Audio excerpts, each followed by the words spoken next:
One of the bars became famous because it was the first gay bar that had windows overlooking the street. So it wasn't in a cellar, it wasn't in the dark, it wasn't secret. It was in the open with daylight coming in. And that was, it sounds crazy because it's only the 1990s. It was a revelation.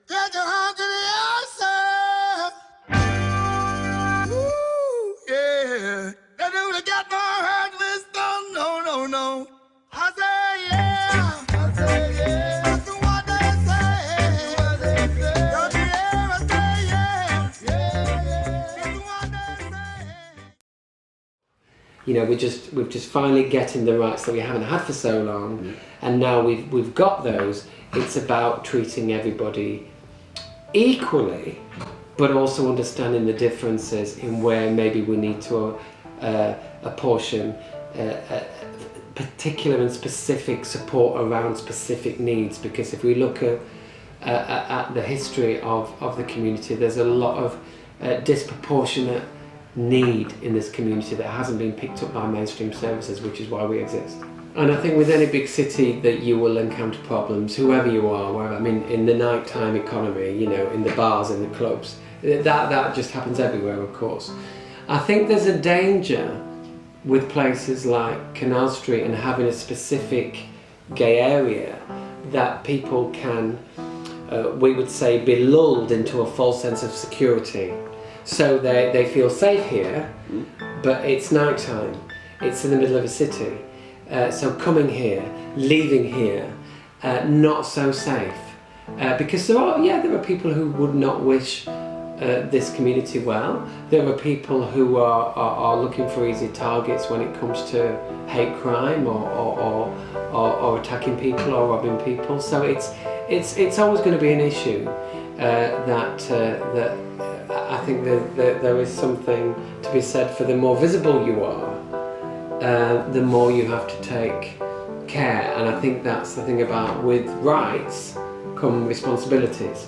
So we have to be responsible, we have to look out for each other, and we have to make sure we know our rights, so when things like hate crime are an issue, we can work with people like the police here in Greater Manchester, very good on understanding homophobic hate crime and transphobic hate crime, and want more people in the community to report it, so they've got a better picture of what's actually happening. I don't think it's unique to Manchester. I think it's just it's modern culture. I think hate crime is just out there. Kicking and punching a man on a mostly deserted street. Eyewitness News reporter Jeff shows in graphic detail how lucky he is to have survived the brutal assault that investigators believe was fueled by hate.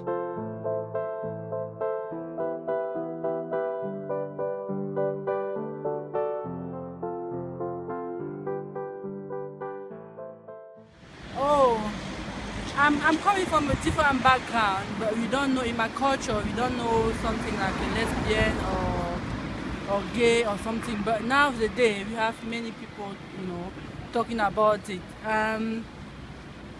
For example, if my child become lesbian or gay, I'm not going to reject the person.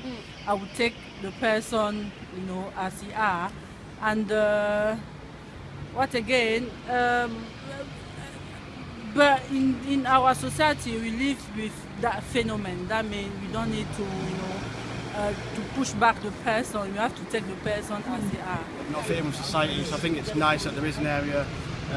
Now obviously you can integrate more, it's more accepted, but it is nice that there's the area still. When you go to Gay Village, do you feel like you're welcome to be there, or? Yeah, I feel welcome to be there. Yeah, I do feel welcome to be there. Good.